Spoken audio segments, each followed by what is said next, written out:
This is Wretched Radio with Todd Friel. Hello, my name is Todd, and despite what the Oxford Dictionary says, I'm still a dude. This is Wretched Radio, and if you happen to be a pink, then you're still a woman, and you need to be aware that regularly the blues have nefarious desires and intentions, and it is your job to be smart. Sadly, in our day, a diatribe like this, an encouragement to women and the men who love them to be smart so that you do not get harmed, can be received with, hey, it's not our responsibility. Why don't you shame the guys who want to do us wrong? Well, I'll happily do that. And this isn't about shaming anybody. This is simply about being smart. The reality is men will do bad things to women, even if the Oxford Dictionary says there is no such thing. Would you like to know, by the way, how these terms are being defined? Hits just keep coming. The Oxford English Dictionary. You'd think they'd know better.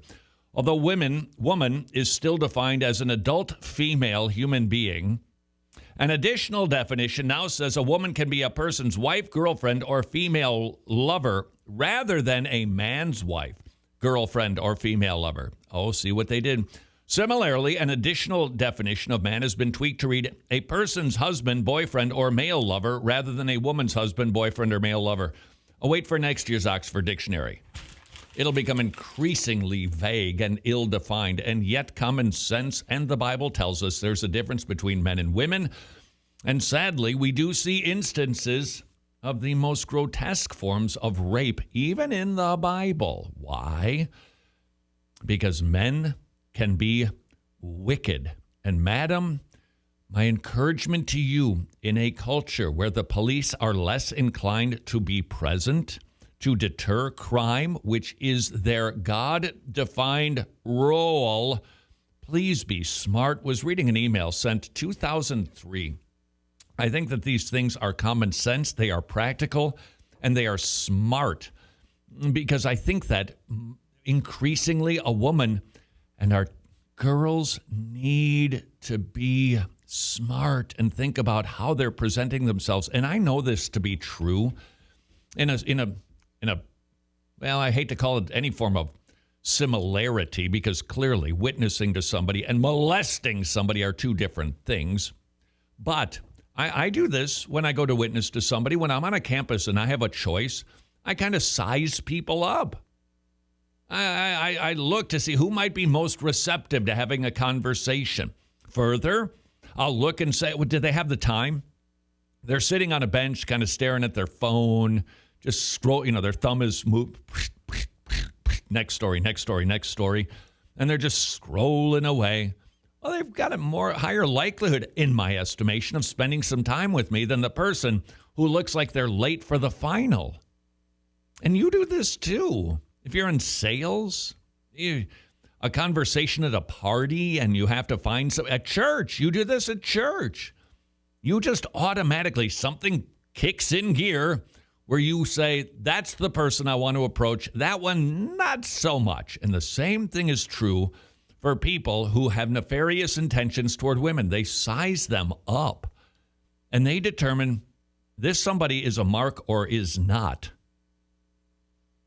From this list from 2003, which I still think is applicable today. If someone is coming toward you, now remember, they're not just walking on the other side of the sidewalk.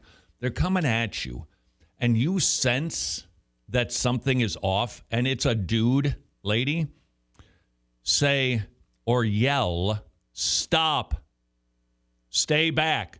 Oh, that would be so rude. Yep. You might think that, but it might also just snap them out of it into thinking that you're an easy mark.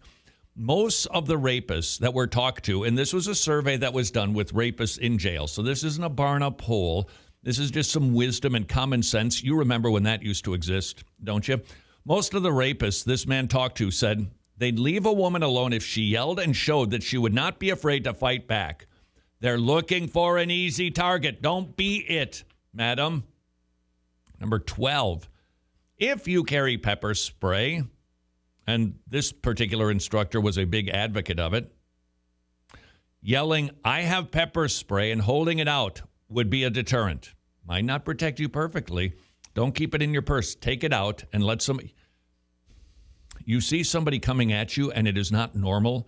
That's because it's not normal. Now, you know the difference. I know the difference. Not everybody who walks toward you is walking at you. But when somebody is, you might want to apply. Number 12. Number 13. If someone grabs you, you can't beat them with strength, but you can outsmart them. A lesser man would take a shot at my fellow gender by saying something like, "That shouldn't be too hard, lady." But I wouldn't do that. Outsmart them. If you're grabbed around the waist from behind, pinch the attacker either under the arm, between the elbow and the armpit, or in the upper inner thigh. Hard. You know that tender area? I think there's a name for that when you do that to a friend. When you're, I guess, trying to get their attention, show affection. That's where your triceps are supposed to be. That's a really tender area. Give it a grab. And you know what they're probably going to do? The same thing every other guy does. Ow! And then vamoose. One woman in a class, this guy taught, told him she used the underarm pinch on a guy who was trying to date rape her. Sorry for this. And was so upset that he broke through the skin and tore outside muscle strands. She was so upset. The guy needed stitches. You're trying to protect your life, and the Bible gives you permission to do so. This is not about turning the other cheek. That is for offenses. That is for slights. A fellow says something to you that's nasty, you can turn the other cheek on that. That is not what this is. You can defend yourself. Number 14, after the initial hit, then the area to go for is probably the most vulnerable area that you and I can imagine. This is where you really need to be willing to do something to protect yourself. You might think that you'll anger the guy and make him want to hurt you more. But the thing that these rapists told our instructor is that they want a woman who will not cause trouble. And he's going to vamoose. You are most likely, as a Christian, more polite than average. Should be. You want to be kind. This goes against the grain. This does not go against your grain. Self-defense is not going against God. Self-defense is biblically permitted. Defend. How do I know? Because Jesus told the disciples when he sent them out on a mission, take a sword. Protect yourself. And it was a short fighting sword, kind of an up-close sort of affair. It wasn't, we're going to go to battle, an onward Christian soldier take over Jerusalem or any other town in Israel. It was a defense sword. So you have permission to defend yourself. And by the way, speaking of defending yourself, I read something shocking over the weekend. It was a Christianity Today article doing the history of the Crusades and the Inquisitions. That this was not about trying to plummet and to take over. This was a self-defense sort of affair. And what makes that staggering is that the article was in Christianity Today. Now, the date on it, pretty much the same one as this list that I'm reading to you from 2003, because I doubt they would write that today. Actually saying the Muslims were kind of taking over the entire Christian world, which they almost did if it weren't for Charles Martel in Spain. Nevertheless, they were defending Christian territory. Turkey used to be Christian from the time of Paul. If the Muslims took it over, they were not perfect wars, and Christianity Today admitted that. They gave a fair and balanced presentation that we do not have the time to do right now. But I was shocked. It's like, really? This is Christianity Today? Huh. Given a fair representation of history and not throwing the Christians under the bus. Number 15, when the guy puts his hands up to you, grab his first two fingers and bend them back as far as possible with as much pressure pushing down on them as possible. You don't need much pressure to get somebody to drop to their knees. Bending back fingers, you are not sinning. You are defending yourself. Number 16, the things that we always hear still apply. Always be aware of your surroundings. Take someone with you if you can and see if any odd behavior. Don't dismiss it. If you see it, go with your instincts. You may feel silly at the time, but you'd feel worse if the guy really was a problem. I recall from a number of years ago, don't know where I learned this, but there's another tactic. It's the don't mess with me look, how you carry your purse. Walk with it under your arm. Like, I got this as if I'm carrying the presidential football, and you're not going to touch it, and you're not going to touch me. In other words, attitude. Don't turn your eyes down. Look them in the eyes.